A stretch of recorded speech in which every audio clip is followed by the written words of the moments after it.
The camera lens tracked Elara Voss like a predator's eye. Malik Darius, balancing a tray of appetizers, felt cold dread snake up his spine. He knew that photographer. He knew the man's real profession had nothing to do with pictures. It had everything to do with making people disappear. Each clink of glass was another dollar he didn't have. Another moment his daughter Mira struggled for breath. But right now, all that mattered was the man with the camera and the woman in white. Elara Voss, her rich brown skin glowing under the lights, was oblivious. She smiled as she accepted congratulations. The news anchor began her introduction for the Innovator of the Year award. She's a titan of industry, a visionary whose work at Voss Biotek is changing the world. Malik's dark eyes flickered to the photographer. The man was a statue of deadly patience, but Malik saw what no one else did. The man's position created a perfect kill box with the stage and main exit. Malik's years in corporate security, a lifetime ago, screamed at him. The threat analysis, the muscle memory, it all came rushing back. Please join me in welcoming Miss Elara Voss. Applause thundered. Elara started toward the stage, walking directly into the assassin's line of sight. Malik had seconds. He scanned his surroundings. No gun, no radio, just a tray and a scalding coffee pot. He thought of Mira, her small face, the wheeze that was the soundtrack to his nightmares. What would happen if he was arrested? But watching a woman be murdered was impossible. He grabbed the coffee pot and moved to intercept. Just as Elara passed, he stumbled. The tray went flying. Burning liquid erupted over her pristine white suit, a violent, ugly stain spreading instantly. Elara cried out, stumbling back. Her security team swarmed Malik, slamming him against a column. "Get your hands off me!" Elara's voice was ice-sharp. Malik didn't resist, his eyes fixed across the room. The photographer had lowered his camera, his face a mask of thwarted rage. The window was gone. The assassin melted into the crowd. As guards dragged him away, he saw a tall black man with graying temples. Silas Reed, Elara's head of security. Their last chance. Malik twisted his head, meeting Silas's stare.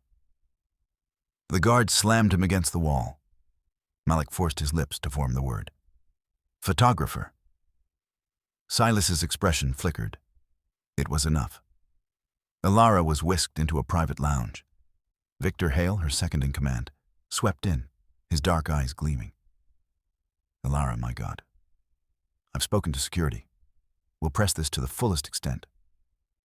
"Find out who he is," Elara commanded. "Everything about him." Silas entered. "The man is being held downstairs. But as we escorted him out, he did something unusual." He looked at Elara. He mouthed a word. "Photographer." "Photographer." Victor dismissed.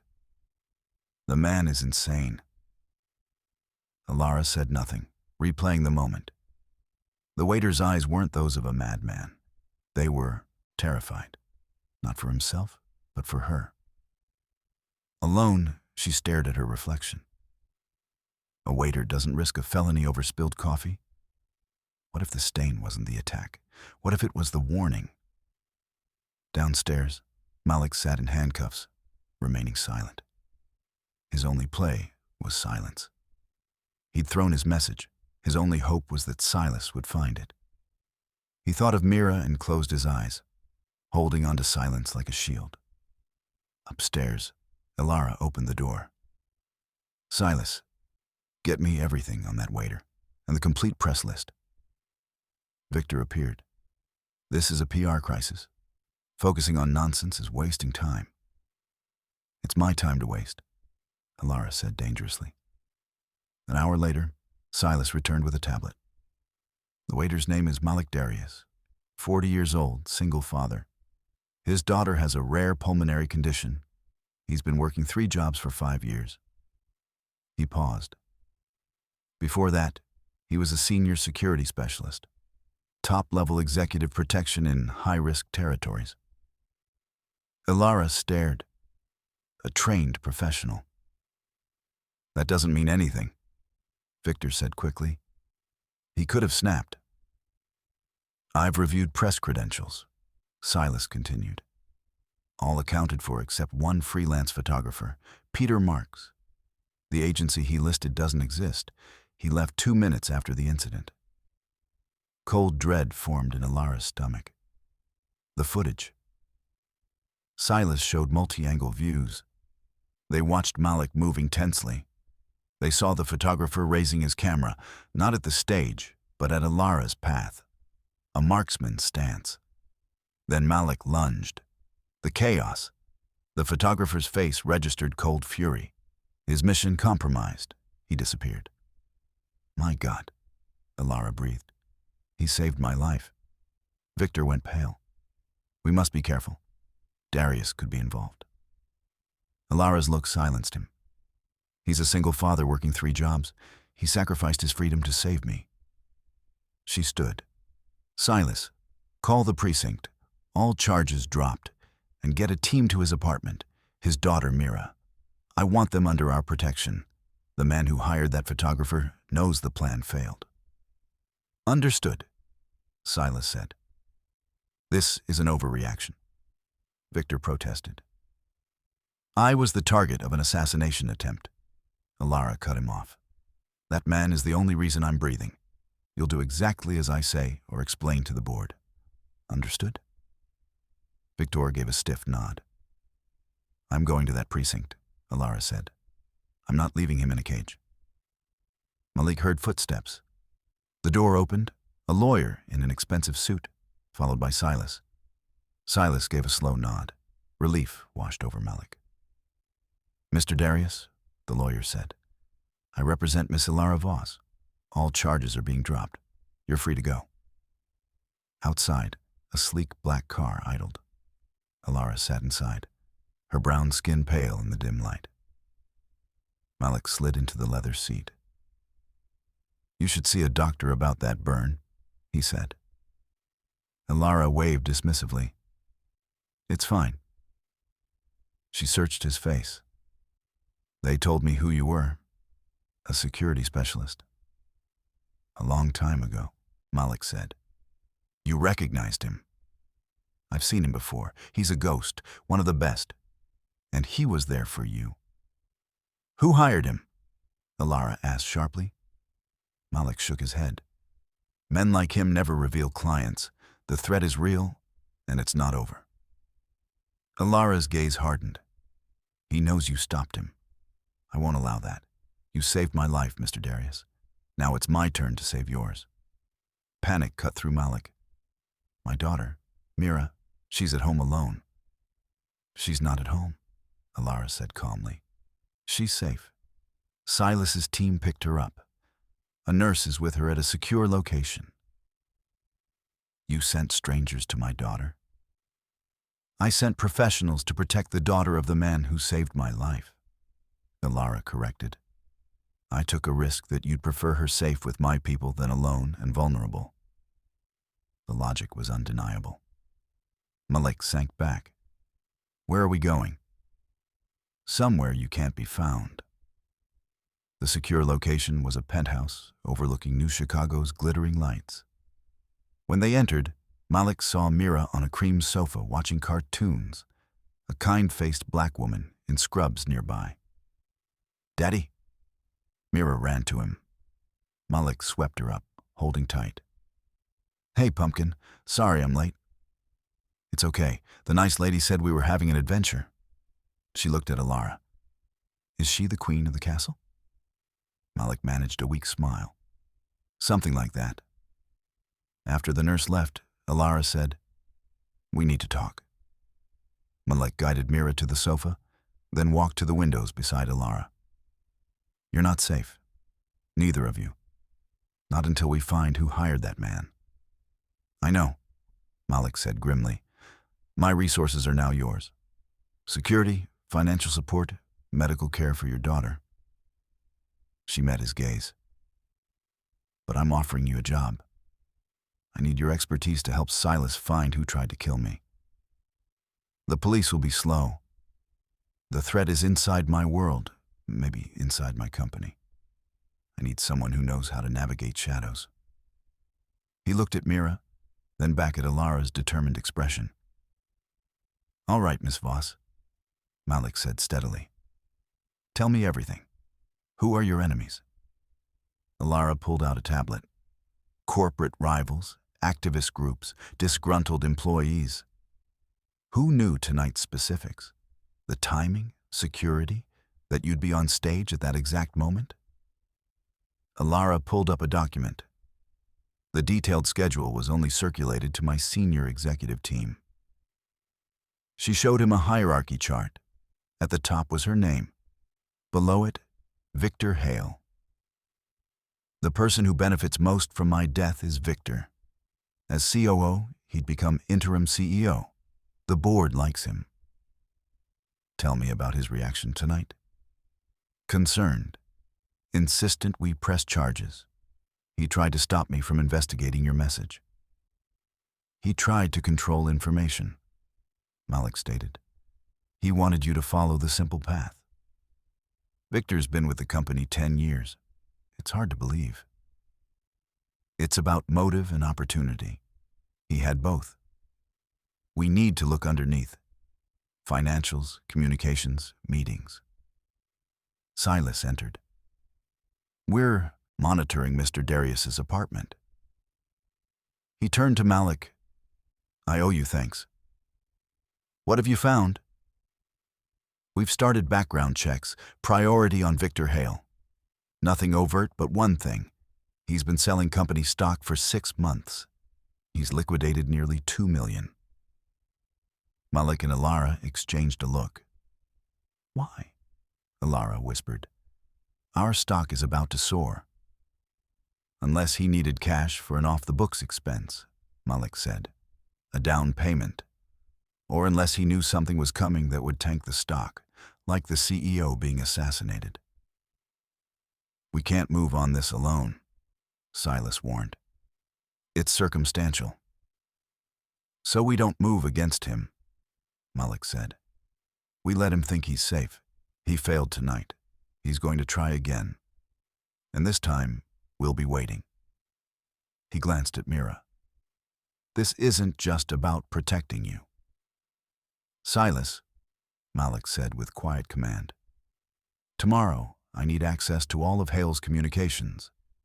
Everything you can get without tipping him off. He turned to Elara. And you go to work tomorrow. Act like nothing changed. Keep Victor Hale closer than ever. The next morning, Malik was working with a tablet. Silas set me up with server access. I'm starting with Hale's email. Find anything? Elara asked. The usual doublespeak. But people like Hale are arrogant. They always leave a trail. He looked at her. Ready? No, but I'll do it. He's going to test you. Your story has to be cold and strategic. My lawyers advised that a legal battle with a sympathetic single father would be a PR disaster during a merger. Elara recited. It was a business decision. Malik nodded approval. That's what he'll believe. At Voss Biotek, Victor waited outside her office. Elara, are you sure you should be here? I'm fine, Victor, she said coolly. I have a company to run. He followed her in. Dropping charges? I think it's a mistake. Elara sat behind her desk. It was strategic. Our legal team ran the optics. A billionaire CEO persecuting a down-on-his-luck single dad? The media would crucify us. We cut our losses. The man is fired, blacklisted. End of story. She watched him process this. His expression shifted to visible relaxation. She'd given him the answer he wanted. He was safe. I see, he said, satisfied. Cold but smart. As he spoke about the merger, Elara felt a chill. He was so comfortable. Miles away, Malik stared at monitors, sifting data. He found the stock sales. Then something else, in Victor's calendar, a recurring appointment labeled CW, with no location. Always Tuesday, followed by a call to an encrypted number. He scrolled expense reports. One recurring charge, weekly floral service payment, same day as the CW appointment. Malik hacked the floral service. Weekly orders from Victor Hale, white lilies. The delivery address, a private room at Orion Health Institute. The room was registered to Clara Wynne. Malik ran the name. His blood ran cold. Clara Wynne was the widow of Dr. Everett. Wynne, Elara's father's business partner, Voss Biotek's co-founder, who died of sudden heart attack 2 years ago. The same cause of death the assassin had been hired to simulate. It wasn't just about a takeover. This was older, deeper. Malik sent an encrypted message to Elara. Dr. Everett Wynne, check his official cause of death. In her office, Elara's phone buzzed. She saw the name and her breath caught. She accessed her father's private files. The death certificate. Cause of death, sudden cardiac arrest. The assassin's weapon was designed to mimic heart attacks. It wasn't a new plan, a repeat performance. Everett hadn't just died. He'd been executed. Victor had been playing the long game, clearing the board of its 2 founding pieces. She stood, staring at New Chicago sprawling below, the empire her father and Everett built. An empire Victor was trying to steal over their dead bodies. When Elara swept into the penthouse, Malik and Silas were waiting. It was him, she said. 2 years ago, he killed Everett. We can't prove that, Silas said cautiously. The man was cremated. What we have is a pattern and link. Clara Wynne? Malik countered. She's in long-term care. Victor visits her every Tuesday. He sends white lilies. Why would the man who murdered her husband visit her? Leverage, Silas suggested. Maybe she knows something. Or she's his motive, Malik said. Let's say Victor and Clara were having an affair. The only way for them to be together with the money is for Everett to be gone. So Victor removes him. But why kill me? Elara asked. Maybe he doesn't have the shares, Malik mused. Maybe Everett had a will that left everything to a foundation or you. Killing Everett didn't get the payday he expected. Killing you and taking over the company, that's the ultimate prize. We need to get to Clara, Elara said. If Victor's monitoring her, your presence would be a red flag, Silas said. He's right, Malik agreed. We need to hear what those Tuesday meetings are about. He stopped pacing. That facility has security for keeping patients in, not stopping professionals from getting in. I can place a listening device. We need to hear what they say when they think no one's listening. Do it, Elara said. Do whatever it takes. Before Malik left, Mira ran up holding a crayon drawing, a stick figure man, holding hands with a little girl. For good luck, Daddy. Malik knelt, gently taking the drawing. He carefully folded it and tucked it in his breast pocket. Thank you, Pumpkin. I'll keep it safe. Elara stood in the doorway, witnessing the scene. The fierce tenderness struck a chord. Be careful, Malik, she said. He gave a firm nod and was gone. The night was moonless. Malik, in a gray jumpsuit with fake company logo, walked confidently through the loading bay. The watchman waved him through. Inside, he took the service elevator to the 3rd floor. A single nurse sat at her station. He reached room 31B, worked the lock. A soft click inside. The room was dark except for monitor glow. He heard the oxygen machines puff and shallow breathing. He moved silently, knelt by the lamp, unplugged it, switched the plug with the bug. Done. Footsteps in the hallway, coming closer. Malik froze, pressing flat against the wall, shielded by curtain. The door opened. The nurse stood there. Mrs. Wynne? I thought I heard something. Malik held his breath, completely exposed. Her eyes scanned the darkness. Must have been dreaming, she murmured, closing the door. Malik didn't move for a full minute. Then he slipped out. Back at the penthouse, Elara and Silas stood over a speaker. Malik walked in. "It's done," he said. "Let's see what we've got." Silas tapped a key. Static, then the oxygen machine's puff, monitors humming, then a new sound, the door opening, heavy footsteps, then a voice, low, impatient, venomous. "Clara," Victor Hale's voice hissed. "Wake up. We have a problem." The three froze, a rustle of sheets. "Victor, what time is it?" "It doesn't matter. The plan failed. Everything's falling apart because of some meddling waiter." "Waiter? I don't understand." "The Elara Voss problem was supposed to be solved tonight. A tragic accident, just like Everett. But it was ruined. She's alive and asking questions." Elara flinched. Silas steadied her. "But why? Everett's will, you have control." "Enough?" Victor laughed bitterly. "You think this was about just money? Everett was going to ruin me.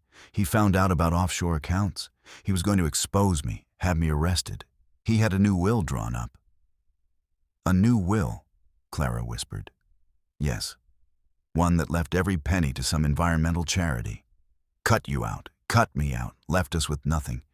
He had one copy hidden, was going to file it the day after his accident." Elara's hands flew to her mouth.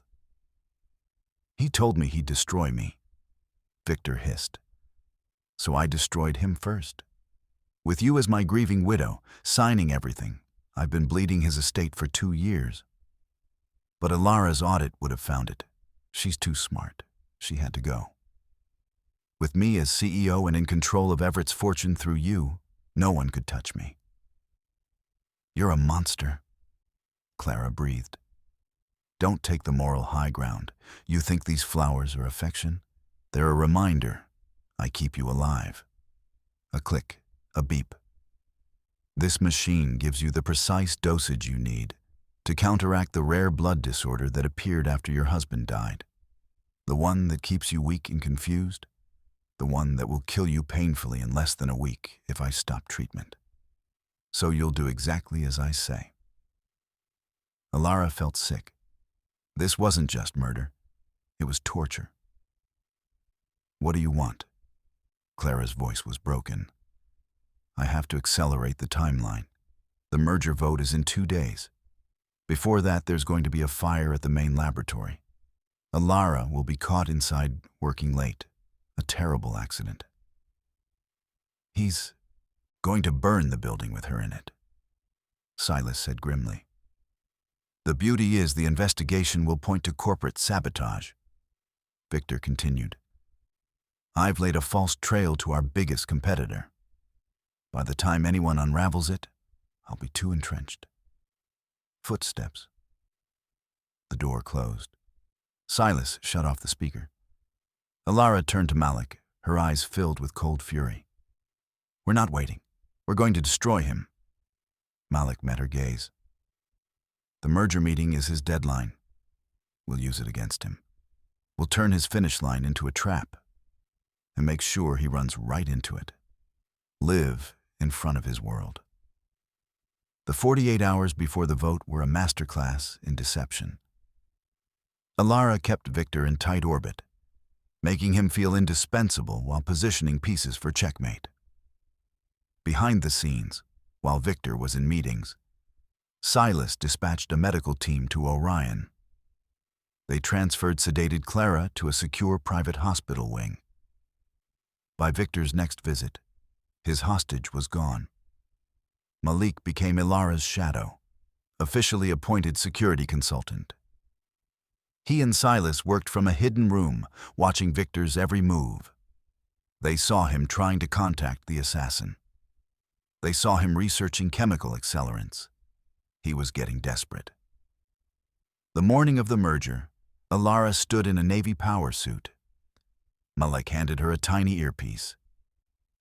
I'll be in comms with Silas. Police are on standby. The moment you give the signal, they move. And the signal? Say the word legacy, Malik replied. She looked at him. In 3 days, this man had become the anchor of her world. Thank you, Malik. He nodded. Just get through this. The boardroom was filled.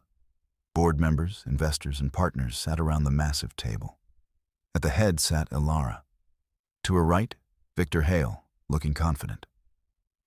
The meeting began. Financials presented. Projections discussed. Finally, the chairman turned to Elara.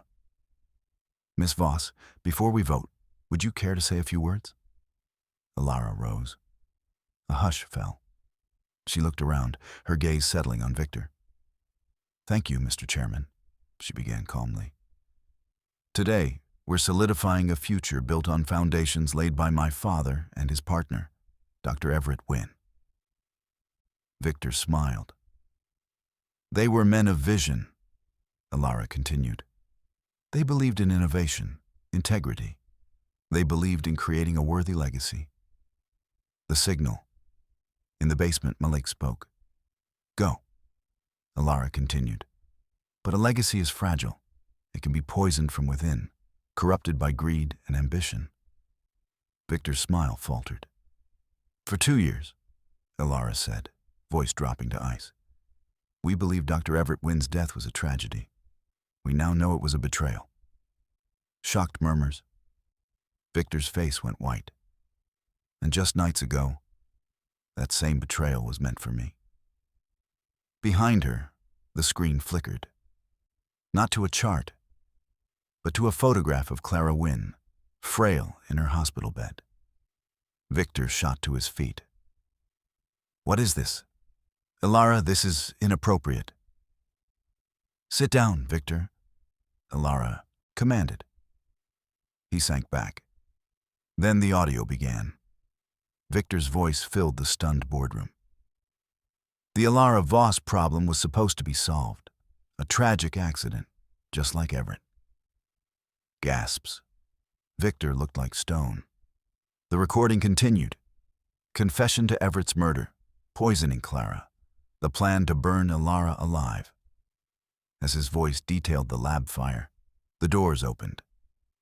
2 uniformed officers entered with Detective Miller, walking toward the table.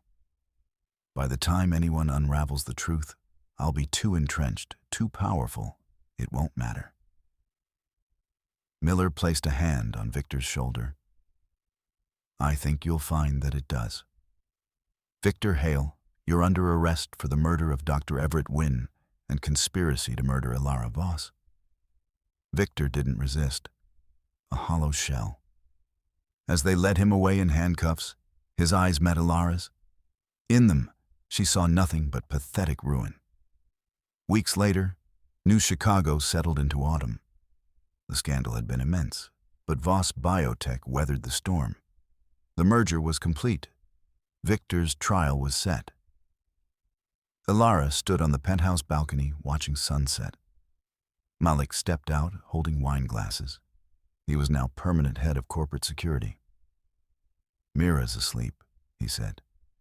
She drew you a picture of a castle. Says you're the queen. Elara smiled genuinely. She's not wrong. They stood watching lights twinkle. Clara Wynne was slowly recovering, pouring Everett's estate into the Wynne Initiative. My father and Everett wanted to build a legacy of healing, Elara said softly. Victor twisted it into something monstrous. She turned to Malik. I want to honor them, build something clean again. You will, Malik said with quiet certainty. Not alone, she replied, holding his gaze.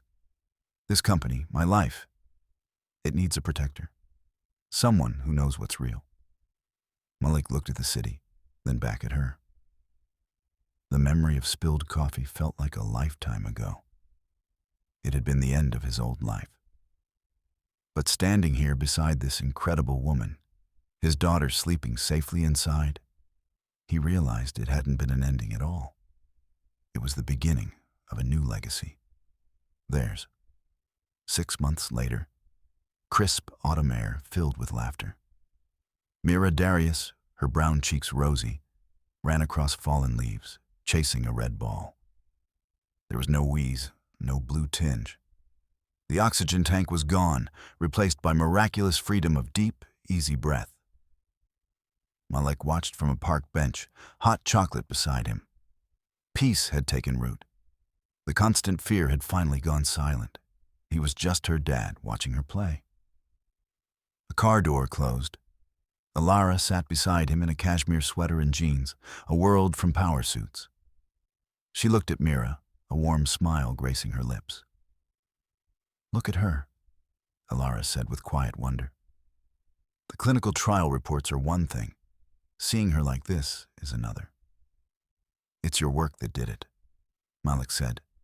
"The new gene therapy. You fast-tracked it." "I prioritized it," she corrected. "It was the right thing to do. What Voss Biotek was always supposed to be about." Their fingers brushed as he offered her hot chocolate. They sat watching Mira. Victor was found guilty, his boardroom confession sealing his fate. Clara Wynne was recovering, pouring Everett's estate into the foundation he'd intended. A final act of love his killer had tried to prevent. "We launched the Darius grant last week," Elara said. "First-round funding is helping a dozen families access treatments they thought impossible." She turned to him. "Turns out saving lives is a much better business model than destroying them." Malik smiled, seeing the change in her, the warmth that thawed her corporate ice. She was still brilliant and powerful, but now leading with her heart. Mira, tired from playing, came running back, launching herself onto the bench between them, leaning against Elara's arm. "Are you staying for dinner, Elara?" "I wouldn't miss it," Elara replied, wrapping an arm around the little girl. Malik looked at them, his daughter and the woman who'd become the center of their new life. He reached into his wallet, pulling out worn paper. The crayon drawing Mira had given him for good luck. A stick figure man and little girl under a smiling sun.